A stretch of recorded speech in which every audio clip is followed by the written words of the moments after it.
إمام الخلق أجمعين محمد بن عبد الله صلوات الله وسلامه عليه وعلى آله وصحبه وسلم تسليما كثيرا.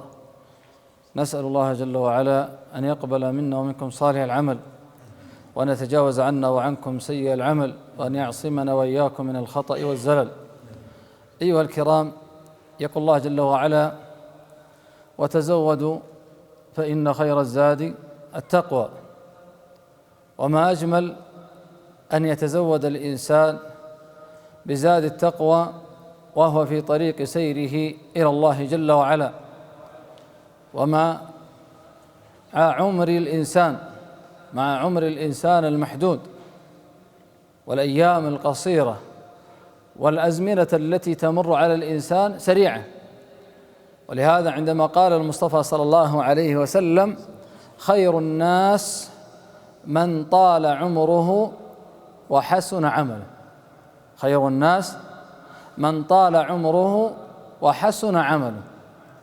فما أجمل أن يحسن عمل الإنسان في سيره إلى الله جل وعلا، وفي حياته التي يعيشها، وفي أيامه التي يبقى فيها في هذه الدنيا.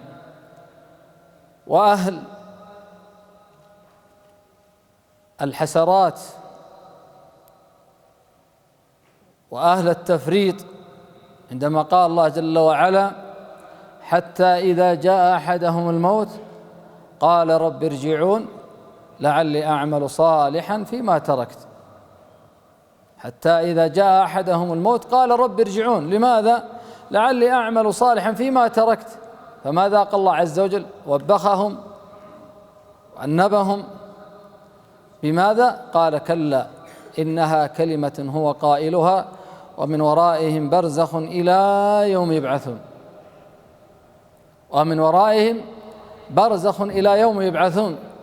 لهذا أيها الكرام، المتعين علينا جميعا وعلى الإنسان وعلى كل واحد منا، رجل كان امرأة، شابا أم فتاة، أن يستغل ما بقي من حياته، وأن يبادر بما يقربه إلى الله جل وعلا، وأن يحسن العمل، وأن يكون شعاره في هذه الدنيا: وتزود فإن خير الزاد التقوى. ما أجمل وما أفضل وما أحسن وما أحلى يوم أن يتزود الإنسان بالعمل الصالح، لا سيما إذا أتت مواسم الطاعات ومواسم الخيرات والأيام الفاضلات والأيام والأشهر التي تكون توطئة لما قبلها. نحن الآن أيها الكرام في شهر شعبان، وشهر شعبان قبل رمضان، وهو توطئة لشهر رمضان.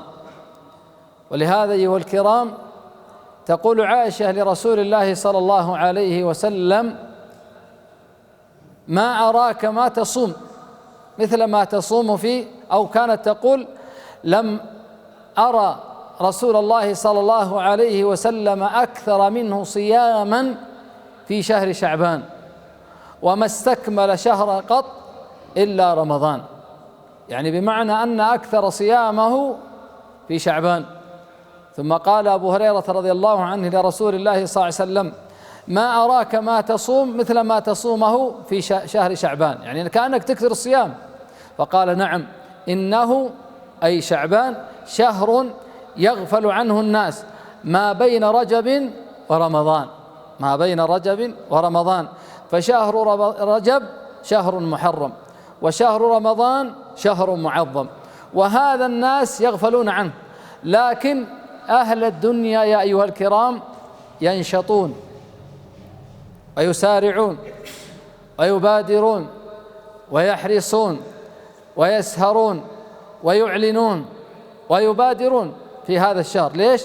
لأنهم من يعلمون أنه شهر موسم لكسب المال، لأن الناس تتجه كثيرا إلى شراء الحاجيات الرمضانية والآلات الرمضانية والمعدات والأكلات والمشروبات.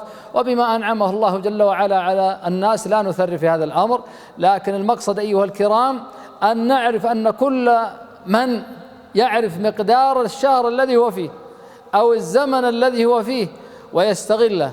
ولهذا كان يسمون هذا الشهر شهر القراء، شهر القراء.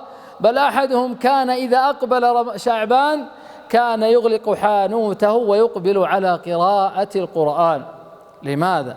حتى يتهيأ لرمضان، لأنه يعلم رمضان شهر القيام، رمضان شهر الصيام، رمضان شهر الدعاء، رمضان شهر قراءة القرآن، رمضان شهر الصلة وغير ذلك.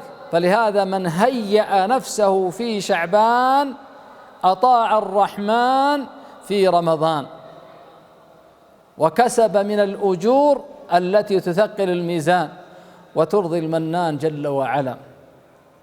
لذلك نقول يعني أعجبني يعني لافتة لأحد المشايخ قال: ليكن رمضان شعبان ليكن رمضان مصغر، ليكن رمضان مصغر، بمعنى إنك تصوم فيه ما استطعت، إنك تصوم فيه ما استطعت. يعني إذا لم تغلب على صيام الاثنين والخميس الأيام البيض ما استطعت أن تصوم فيه فصم، لأنه شهر فاضل والحمد لله. يعني النبي صلى الله عليه وسلم كان يصوم فيه كثيرا عليه الصلاة والسلام. وأيضا يبدأ الإنسان يروض نفسه في قيام الليل. لماذا يتذمر الناس في قيام الليل وطول قيام الليل؟ إذا قرأ الإمام صفحة أو أقل أو أكثر تجد بعض الناس يتذمرون، ما يستطيع القيام وما يتحمل القيام. لماذا؟ لأن آخر عهده بالقيام لربما في شهر رمضان العام الماضي، وهذا ولا شك سيتعب وستضيق نفسه وسيجد من الثقل لأن الشيطان يثقل عليه. لكن الذي دائما متصل بقيام الليل لا في رمضان ولا في شعبان ولا في غيره من الشهور يأتي رمضان وهو إليه بالأشواق، وهو متهيئ نفسيا وجسديا وكما يقال مع الله عز وجل. فعندما يتهيأ الإنسان في شهر شعبان بقراءة القرآن ويمرن نفسه بأن يكون له أكثر من ختمة، ختمتين، ثلاث، ويأتي رمضان ويختم الختمات الكثيرة. ليس الهدف عدد الختمات بقدر ما يفهم الإنسان معنى القرآن أو آيات القرآن ويفهم. لكن من فتح الله عز وجل عليه إجادة وتلاوة وحسن قراءة فليجتهد في قراءة القرآن وليستكثر.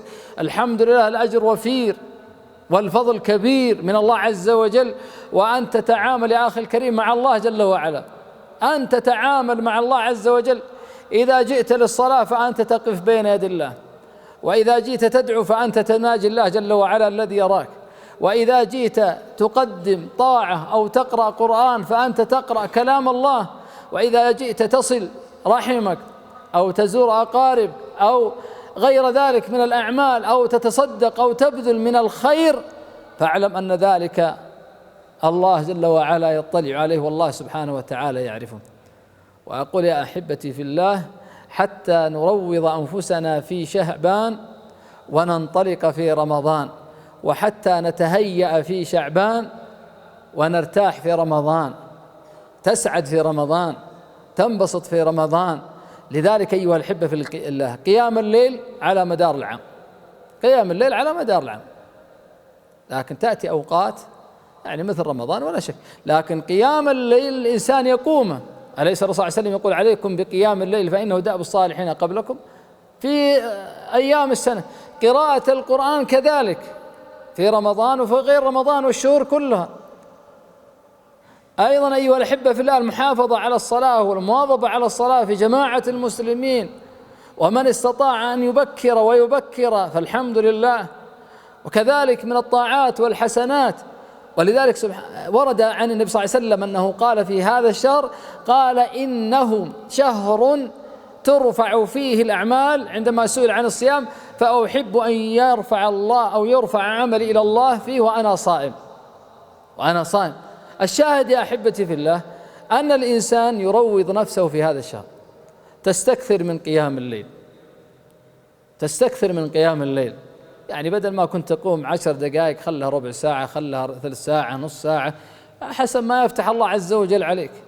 بدل ما كنت تقرأ في اليوم وجه أو جزء أو أقل، خلها تكون جزئين 3 أجزاء. يجي رمضان وانت سهل بدل ما كنت تأتي إلى الصلاة بعد الأذان أو إقامة الصلاة، خلك تأتي مع الأذان أو قبل الأذان حتى تهيأ لرمضان. يعني المسألة لا يكون هم الإنسان بس يجي رمضان ويؤدي هذه ثم يرجع على ما كان، لا، لأن رمضان يشحنك للسنة القادمة، ورمضان يهيئك للسنة القادمة، ورمضان يجعل لك مدى بعيد في الطاعات والأعمال الصالحة حتى يحل عليك رمضان الآخر. ولذلك الحمد لله أن كل أعمالك التي تقدمها بين يدي الله عز وجل مأجور عليها، لا في رمضان ولا في شعبان ولا في غيرها من الشهور. إن قرأت القرآن في رمضان ولا في غيره فأنت مأجور، إن تصدقت فأنت مأجور، إن صلت رحمك فأنت مأجور، إن سلم صدرك على إخوانك وعلى أقاربك وعلى جيرانك وعلى من تعرف فأنت مأجور. لكن في مثل هذه المواطن يكون آكد، لأن الشيطان ضعيف ولأن الأعمال الصالحة كثيرة. فلهذا عندما يحصل هناك ما بين يعني التدافع ما بين الشيطان وما بين النفس وكذا، فما يغلب صاحبه إن غلب نفس الإنسان الشيطان لا شك أنه يسعد، ولا شك أنه ينبسط، ولا شك أنه يجد نشاطا في الطاعة. وإن غلب الشيطان نفسه أو صاحب الهوى والعياذ بالله لا شك أنه يجد فيه من الثقل ويجد فيه من التعاسة أو غير ذلك. لذلك أقول أيها الكرام، إن صح الحديث عن النبي صلى الله عليه وسلم أنه كان يدعو اللهم بارك لنا في رجب وشعبان وبلغنا رمضان، فأنت تدعو الله جل وعلا أن يبلغك رمضان ونحن في أمن وأمان ورغد عيش واطمئنان ووفرة في الأرزاق، والحمد لله. الحمد لله أيها الكرام. يعني الآن اليوم يا أحبتي في الله لا أحد يشفق على أكل، ما تقول والله في بيتي ما في زاد ولا في أكل والأولاد بيباتون الليلة ما عندهم أكل. الحمد لله. تجد أن موسم رمضان الكل يعني يسابق إلى الخير ويسابق إلى بذل الإحسان إلى الناس، وهذا من خيرية الناس وأيضا من ما هم عليه هذه البلاد المباركة. كذلك أيها الكرام الإنسان يعني حقيقة يتخفف عن كثير من الذنوب والمعاصي، لا في رمضان ولا في غيره، لكن عندما يستقبل هذا الشهر ويأتي هذا الشهر وقد ابتعد عن كثير من الذنوب ويغشاه شهر رمضان وقد أقلع عن كثير من الذنوب، ويدخل في رمضان وأصبح ملتزما بكثير من الأمور ثم يستمر بقية حياته، فهذا الذي يعني عرف قدر نفسه وعرف قدر هذه المواسم. فيا أحبتي في الله لا نعلم هل سنبلغ رمضان، هل سندرك ما بقي من هذا الشهر، هل سيكتب الله عز وجل لنا أن نكون من الأحياء.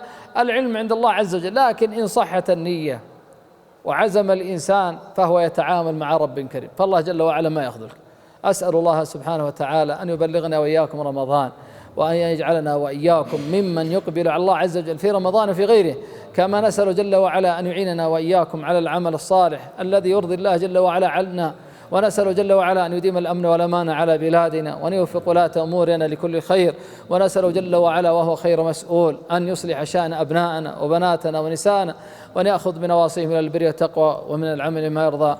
جزاكم الله خيرا، والله أعلم، وصلى الله وسلم وبارك على نبينا محمد وعلى آله وصحبه وسلم تسليما كثيرا.